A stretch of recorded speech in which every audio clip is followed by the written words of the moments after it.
My name is Sloane Merritt. I'm 24 years old, and I want to tell you about the night my parents handed me a document they thought would destroy me, and how I handed them something back that changed everything. The paper made a sound when I unfolded it. Not loud, just a soft, deliberate creak, like the first crack in ice before it gives way completely. I remember that sound more than anything else about that evening.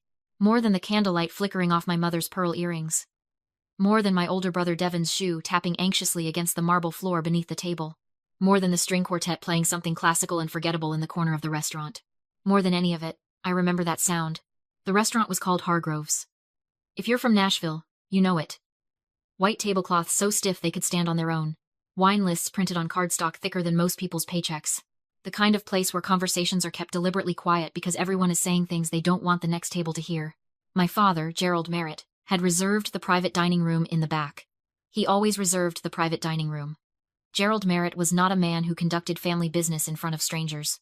The hostess led me through the main floor without making eye contact. I noticed it immediately. She'd been instructed not to, which meant my family had been there long enough to instruct her. They were waiting for me like a panel of judges. My mother, Carol, sat at the far end of the table in a cream blazer she reserved for what she called serious occasions. My brother Devin, 27 and already a junior partner at Merritt Capital, sat to her left, phone face down on the table. And my father occupied the head of the chair, back straight, reading glasses folded in front of him. Expression arranged into the careful blankness of a man who had rehearsed this moment. Sloane. My mother rose slightly, offering her cheek. We're glad you could make it. As if I'd been given an actual choice. I sat in the only empty chair. Someone had already ordered me sparkling water. The small, controlling kindness of it made my jaw tighten. You look thin, my mother said. I look fine, I said. My father cleared his throat. We should eat first. We did not eat first. He slid the envelope across the white tablecloth before the bread basket had even arrived. It moved toward me like something inevitable. And I suppose it was. I need to back up. Because if you're going to understand that dinner, you need to understand the 17 years that came before it. The Merritt family has been in Nashville wealth management for going on 4 decades. My grandfather started Merritt Capital in 1987 with 3 clients and a desk in a strip mall. My father turned it into a firm with 42 employees and offices in 3 states. Devin was being groomed to take it further.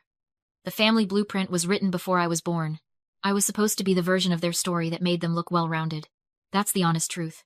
My mother had wanted a daughter who would graduate from Vanderbilt, marry well, sit on charity boards, and make the Merritt name sound warm instead of just powerful. Instead, she got me. I wasn't defiant on purpose. I want to be clear about that. I wasn't a teenager who rebelled to make a point. I was a kid who sat at the kitchen table one afternoon, watching my father's administrative assistant manually update inventory spreadsheets for a warehouse client, and thought, there has to be a smarter way to do this. I was 13. I asked her if I could try something. She handed me her laptop, half amused. 3 hours later, I'd built a rudimentary automated tracker in Excel that cut her weekly reconciliation time by half. My father walked in, saw it, and said, "That's not your job." He didn't say it was impressive. He said it wasn't my job. That was the first time I understood that what came naturally to me wasn't what they wanted from me. I went to Vanderbilt, like they asked. I even enrolled in the business school, like they asked. But by the second semester of my freshman year, I'd quietly added a second major in computer science and information systems, telling myself I'd explain it at Christmas. Christmas came, and I explained it. And my mother set down her fork in that specific, deliberate way she had. And my father asked me if I was going through something. I'm not going through anything, I said. I'm interested in it. You can be interested in it as a hobby, he said. Your degree needs to reflect your future. My future, by their definition, involved eventually moving into a client relations role at Merritt Capital. Friendly face, familiar last name. The human side of the family brand. I didn't argue with him that Christmas. I went back to campus in January and declared the second major officially. Over the next 3 years, they found quieter ways to show their disappointment. Internship opportunities were no longer forwarded to me. My contributions at holiday dinners were redirected. Devin and I had always been close. But he started parroting our parents' language. Practical, responsible, the bigger picture in a way that put distance between us without ever causing a direct argument. My mother started calling my friends your little tech group, which was her elegant way of making something sound small. By the time I was a junior, I'd stopped sharing things with my family almost entirely. Not out of anger, out of self-preservation. Because here is something I learned early that I wish someone had told me sooner. When the people who love you consistently make you feel foolish for your gifts, you start protecting your gifts the same way you protect everything, tender, quietly, and from a distance.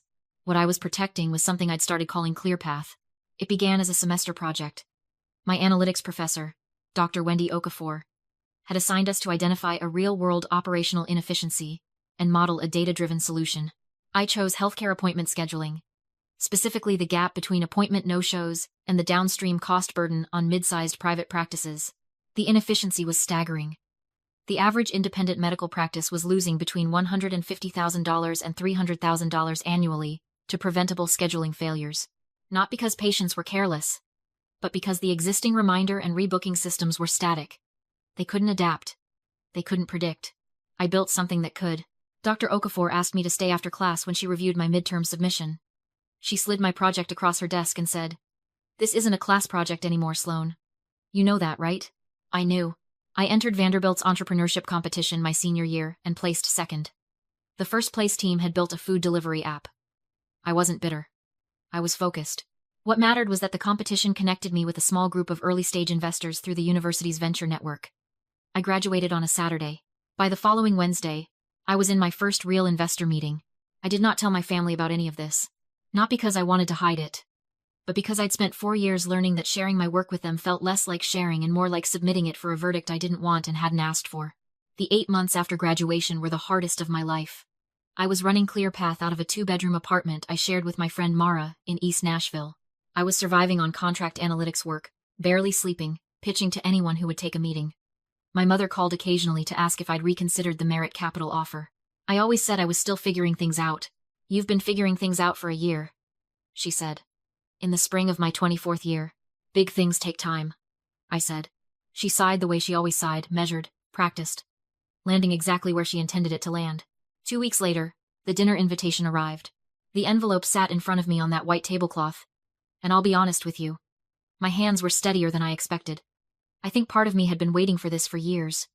Not dreading it exactly, just knowing. The way you know a storm is coming long before the sky actually changes. Inside was a document. 4 pages, single-spaced, prepared by my father's attorneys. The language was formal and precise, the kind of careful legalese that takes something devastating and makes it sound procedural. The essence of it was this. The Merritt family was formally restructuring its internal agreements and estate arrangements to reflect an alignment of values and professional commitments. My name was being removed from the family trust. The standing offer of a position at Merit Capital was being permanently withdrawn. Going forward, the document stated, the family's legacy investment and its continuation would be directed toward parties whose professional trajectories reflect the founding mission of Merit Capital. It was, in plain English, a disownment, dressed up in estate language so my father could tell himself it was a business decision. My mother watched my face while I read. My brother watched the table. "We've thought about this for a long time," my father said. He had the voice he used in board meetings. Steady. Final. "This isn't about punishment. It's about clarity." "Clarity," I repeated. "You've made your choices, Sloan. We're making ours." I read to the last page. I folded it along the original crease. I set it on the table beside my untouched water glass. I reached into the bag I'd brought with me, a simple black leather portfolio I'd bought 2 months ago for a completely different meeting, and I set 3 documents on the table between us. The first was a letter of intent. The second was a term sheet. The third was a signed acquisition agreement dated 4 days prior. "This is what I've been building," I said. My father's eyes dropped to the papers before he could stop them. That was the thing about Gerald Merritt. Show him a financial document and professional instinct kicked in before personal pride could stop it. He reached for the term sheet. I watched the moment the numbers registered. His expression didn't break. It shifted.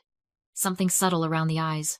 ClearPath had been acquired by a regional health system network, one of the largest in the Southeast, for $6.8 million. I retained a directorship. My core team, 4 people who had believed in this before there was any reason to, had employment guarantees. The operational rollout was already underway across 11 facilities. The press release was scheduled for Monday. "This is your company," Devin said. He'd picked up the letter of intent. His voice had gone strange. Not cold. Something more complicated than cold. "Has been for 3 years," I said. "Since the semester you all thought I was wasting my time. Why didn't you tell us?" My mother's voice had lost its careful calibration for just a moment. Something real moved underneath it. "Because every time I tried to tell you anything about this path, the conversation ended with someone explaining to me why I was making a mistake." I kept my voice even. Not cold. Even. After a while, I stopped starting those conversations. My father set the term sheet down. He looked at me with an expression I hadn't seen on his face before, or hadn't seen directed at me, anyway. He looked at me the way he looked at a deal he hadn't seen coming. Sloan. He started. The document is signed, I said, nodding toward the folded pages beside my water glass. By all three of you. I looked at Devin. Including you. Devin looked away. Documents have flexibility, my father said, slipping back into the voice. Nothing is permanent. Some things should be. I returned the ClearPath documents to my portfolio and closed the clasp. You wanted clarity. I think we have it. My mother reached across the table. You're still our daughter. I am, I said. That's not something a document can change. But it's also not something that obligates me to keep shrinking myself to fit a space you designed for someone else. I stood. The string quartet was still playing in the main dining room.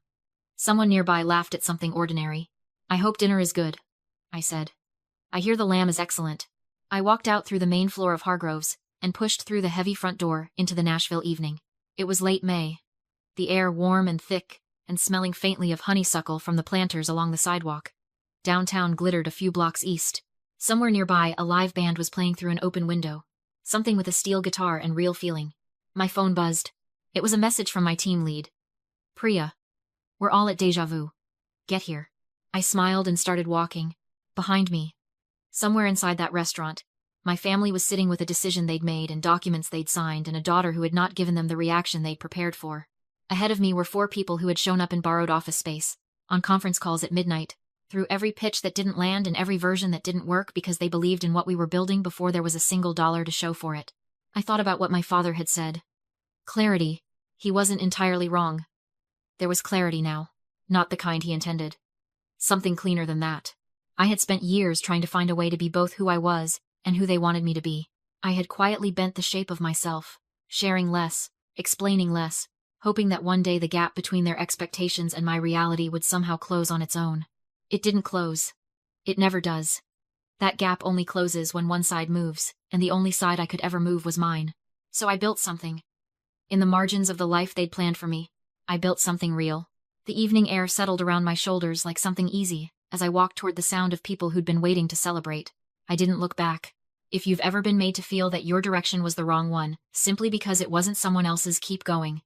What you're building doesn't need their approval to be real. It only needs your consistency. The work will speak. Give it time. And give it everything. And one day, the only question left will be what you want to say back.